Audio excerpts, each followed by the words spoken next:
दोस्तों, आज की कहानी है पति देव।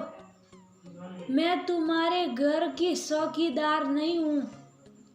दोस्तों, कहानी शुरू करने से पहले अगर आपने चैनल को सब्सक्राइब नहीं किया हो तो कर लीजिए ताकि आपके पास पहुंचे हर नया वीडियो। सुबह के 5:30 बजे डोरबेल के बजते ही श्रुति ने उठ दरवाजा खोला।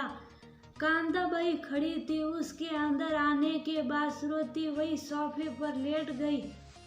6 बजे अपना काम समाप्त कर दीदी दरवाजा बंद करो की आवाज से उठी। कांताबाई भी बेसारी सुबह 5:30 बजे जो आती, घर जाते जाते 3-4 बज जाते। अभी तो सिर्फ बर्तन साफ की, फिर आएगी झाड़ू पोछा के लिए।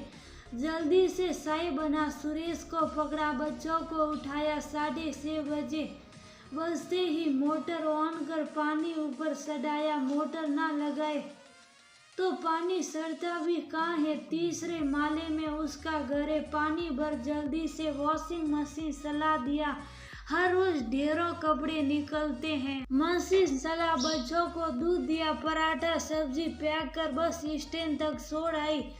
जब तक आती सास ससुर तैयार बैठे थे ब्लैक टी के लिए, फिर वॉक पर निकलेंगे। उनके जाते ही सुरेश के लिए नाश्ता बना, डब्बा पैक किया। इस बीच दूध वाला, अखबार वाला, धोबी, सब्जी वाला सभी के लिए दरवाजा खोलती फिर बंद करती। घंटी बजती रहेगी पर ना पति सास ससुर किसी के काम पर कान पर जू रेंगती। श्रुति को ही काम छोड़ आना पड़ता। सुरेश बीच में आवाज भी लगाता अपने वस्तुओं के लिए। सुरेश के जाने के बाद सास ससुर को नाश्ता दे खुद नहाने चली गई।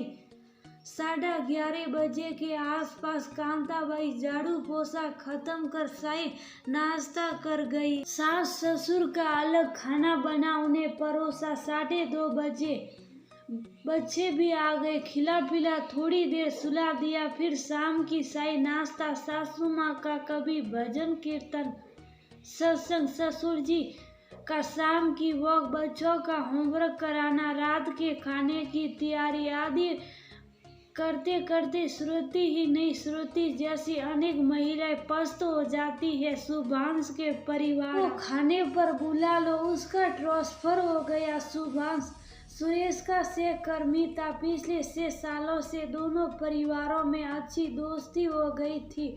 सुरेश की पत्नी निशा भी कार्यरत थी।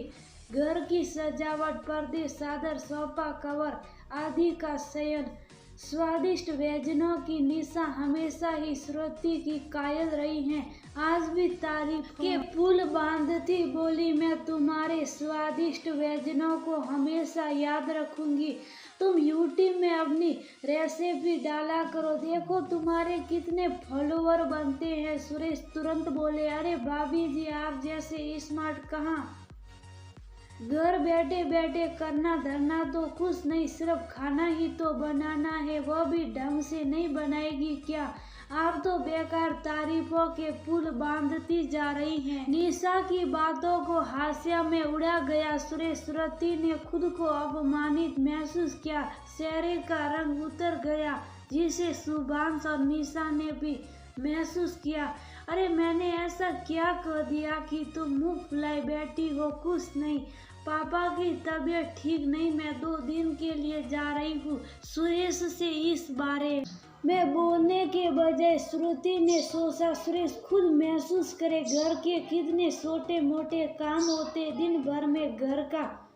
सुरेश के वाक्य खत्म करने से पहले ही बोली, मैं घर की चौकीदार नहीं हूँ, छुट्टी ले लो या फिर देख लो कैसे क्या करना। कह श्रुति चुप हो गई। रात की बस से ही निकल गई। 5:30 बजे की लगातार बजती घंटी से सुरेश की नींद खुली। इतनी सुबह कांताबाई, हाँ सब डेली यही समय आती, मैं क्या अपने काम में लग गई। सुरेश फिर से बिस्तर पर आ गया। खटखटाने की आवाज से नींद खुली। शाम में जाती फिर आएगी, पानी से डालो। सब ने पानी ने मिलेगा। पानी आते वक्त ही कपड़े धोने की मशीन लगा दो, गैस चलती बनी। दिन भर दरवाजा खोलो बंद करो, एक भी काम समय पर नहीं कर पाया। बच्चे अलग सीख पुकार तो माँ बाबा अलग परेशान। पत्नी के छोटे मोटे कामों को नजरअंदाज करने वाले पति कभी जान ही नहीं पाते कि दिन भर में पत्नी कितने काम करती है। घर परिवार के लिए समर्पित पत्नी को यूं सबके सामने शर्मसार तो मत करो। पत्नी की मान मर्यादा इज्जत पति के हाथों में होती है। खुद ही दूसरों के सामने शर्मसार करोगे तो तुम्हारी भी इज्जत बढ़ेगी नहीं वरन घटेगी। श्रुति ने खुद को चौकीदार का, वह तो चौकीदार गेट कीपर, रसोइया, आया, नर्स, टीचर सभी दायित्व बिना किसी शिकन के निभा रही थी। मैंने सुभाष और निशा के सामने शर्मसार अपमानित कर बहुत बुरा किया, उसके दिल को दुखाया। मैं खुद जा माफी मांग उसे लाऊंगा। सुरेश ने निश्चय किया।